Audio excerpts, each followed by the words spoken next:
Big Boss Malayalam season 7 live അപ്ഡേറ്റ്സിലേക്കാണ് പോകുന്നത്. അനീഷ് ആ ഒരു ഊഞ്ഞാലിലിരുന്ന് ബിഗ് ബോസിന്റെ അടുത്ത് സംസാരിച്ചുകൊണ്ടിരിക്കുകയായിരുന്നു.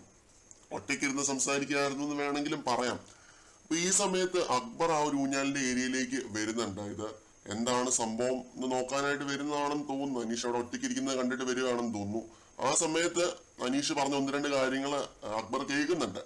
അനീഷ് പറഞ്ഞുകൊണ്ടിരുന്നത് ഇതാണ്: എനിക്ക് മനസ്സിന് സന്തോഷം തരുന്ന ചെറിയ ചെറിയ കാര്യങ്ങളാണ്, ഇങ്ങനെ മരുന്നെടുത്ത് കൊടുക്കുന്നതൊക്കെയാണ് എന്റെ മനസ്സിന് എനിക്ക് സന്തോഷം കിട്ടുന്ന ചെറിയ ചെറിയ കാര്യങ്ങളെന്നാണ് അനീഷ് പറഞ്ഞുകൊണ്ടിരുന്നത്. പിന്നെ വീട്ടിൽ രോഗികളും കാര്യങ്ങളൊക്കെ ഉള്ളതാണെന്നൊക്കെ അനീഷ് എപ്പോഴും പറഞ്ഞുകൊണ്ടിരിക്കുന്ന കാര്യങ്ങളാണ്. അവിടെ അക്ബർ എന്താണ് പുതിയതായിട്ട് കേട്ടതെന്ന് അറിയില്ല. അക്ബർ അവിടെ തിരിച്ച് കിച്ചൺ ഏരിയയിലേക്ക് ചെന്നിട്ട് ഷാനവാസിന്റെ അടുത്ത് പറയുന്നുണ്ട്: റബ്ബേ, എന്ത് തെറ്റിദ്ധരിപ്പിക്കലാണോ ഈ അനീഷ് എന്ന് പറയുന്നത്, അത് എന്നൊക്കെ പറഞ്ഞ് ചുമ്മാ ഓവർ റിയാക്ട് ചെയ്യുന്നുണ്ട്. ഞാൻ മരുന്നെടുക്കാൻ പോയപ്പോ ഇന്ന പോലെ ഞാൻ എടുത്തോളാന്ന് പറഞ്ഞു, അനീഷിനെ എടുക്കണ്ടെന്ന് പറഞ്ഞു. അങ്ങനെ ആ പറഞ്ഞതിന് ചെറിയ ചെറിയ കാര്യങ്ങൾക്ക് ഇങ്ങനെയൊക്കെ പോയിരുന്ന് ഒറ്റയ്ക്കിരുന്ന് സംസാരിക്കുക, തെറ്റിദ്ധരിപ്പിക്കുക എന്നൊക്കെ പറഞ്ഞിട്ട് അക്ബർ ഇത്തിരി ഓവർ ആക്കി പറയുന്നുണ്ട് ഷാനവാസിന്റെ അടുത്ത്. അപ്പൊ ഷാനവാസ് പറയുന്നുണ്ട്: ഇന്നലെ ഞാൻ ചോദിച്ചായിരുന്നു അവന്റെ അടുത്ത്, നിനക്ക് എന്തെങ്കിലും പ്രശ്നമുണ്ടോ എന്ന് ഞാൻ ചോദിച്ചായിരുന്നു. അവൻ ഇങ്ങനെയാണോ അതോ അവൻ എന്തെങ്കിലും തലയ്ക്ക് എന്തെങ്കിലും കുഴപ്പമുള്ളതാണോ എന്ന് എനിക്ക് അറിയില്ല, അവൻ ഡ്രാമ കളിക്കുന്നതാണോ എന്ന് അറിയില്ല എന്നൊക്കെ പറയുന്നുണ്ട് ഷാനവാസ് അക്ബറിന്റെ അടുത്തിട്ട്.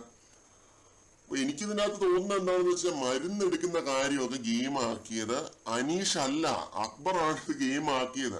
നിങ്ങൾ ഓർക്കുന്നല്ലോ, ഈ മരുന്നെടുക്കുന്ന ഈ ഒരു കേസ് ഇത് ഇവര് പറഞ്ഞു തുടങ്ങിയതിന് ശേഷമാണ് ഇത്രയും വലിയൊരു സംഭവം ആവാൻ തുടങ്ങിയത്. അക്ബർ മാരിയനും ഷാനവാസും ഒക്കെയാണ് ആദ്യമായിട്ട് ഈ ഒരു കേസ് എടുത്തു വെച്ച് ഗെയിം കളിക്കാനായിട്ട് തുടങ്ങിയത് അനീഷിനെതിരായിട്ട്. അനീഷിന് അതൊരു ഗെയിം ഒന്നും അല്ലായിരുന്നു. ഈ മരുന്നെടുത്ത് കൊടുക്കുക എന്ന് പറയുന്നത് ചെറിയ സന്തോഷത്തിന്റെ ഭാഗമായിട്ടുള്ള അനീഷിന്റെ ഒരു ആക്ട് ആയിരുന്നു, ഒരു ഗുഡ് ആക്ട് എന്നുള്ളൊരു സംഭവമായിരുന്നു. അതിനെയാണ് ഇവര് വളച്ചൊടിച്ച് പ്രേക്ഷകരിലേക്ക് എത്തിക്കാനായിട്ട് ശ്രമിച്ചത്. അപ്പോൾ അങ്ങനെ എത്തിക്കാനായിട്ട് ശ്രമിക്കുമ്പോൾ ഓഫ് കോഴ്സ് വിഷമം ഉണ്ടാവും. അങ്ങനെ അതുകൊണ്ടാണ് അനീഷ് അവിടെ ഇരുന്ന് മാറിയിരുന്ന് വിഷമം പറഞ്ഞുകൊണ്ടിരുന്നത്, ഒറ്റയ്ക്കിരുന്ന് വിഷമം പറഞ്ഞുകൊണ്ടിരുന്നത്. ഇതിനകത്ത് അനീഷിന്റെ ഭാഗത്തൊരു തെറ്റ് കാണുന്നില്ല. അക്ബറാണ് ഇത് ഓവറാക്കി പോയി ഷാനവാസിന്റെ അടുത്ത് പറയുന്നത്. എന്തൊരു തെറ്റിദ്ധരിപ്പിക്കലാണ് ഇഷ്ടം, എന്തൊരു തെറ്റിദ്ധരിപ്പിക്കലാണ് ഇഷ്ടം എന്നൊക്കെ പറയുന്നുണ്ട്. എനിക്ക് തെറ്റിദ്ധരിപ്പിക്കൽ എന്ന് തോന്നിയത് അക്ബർ ഈ ചെയ്തതാണ്. മരുന്ന് എടുത്തു കൊടുക്കുന്നതൊക്കെ വലിയ ഗെയിം ആക്കിയെടുത്ത് അനീഷിനെതിരെ യൂസ് ചെയ്യാൻ മാത്രം.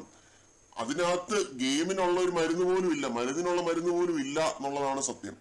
ഒരു മരുന്ന് എടുത്തു കൊടുക്കുന്നതിനാണ് അവര് ഗെയിം കളിച്ചു തുടങ്ങിയത്. അത് അനീഷിന് തെറ്റല്ല. കൂടുതൽ അപ്ഡേറ്റ്സുമായിട്ട് വീണ്ടും കാണാം.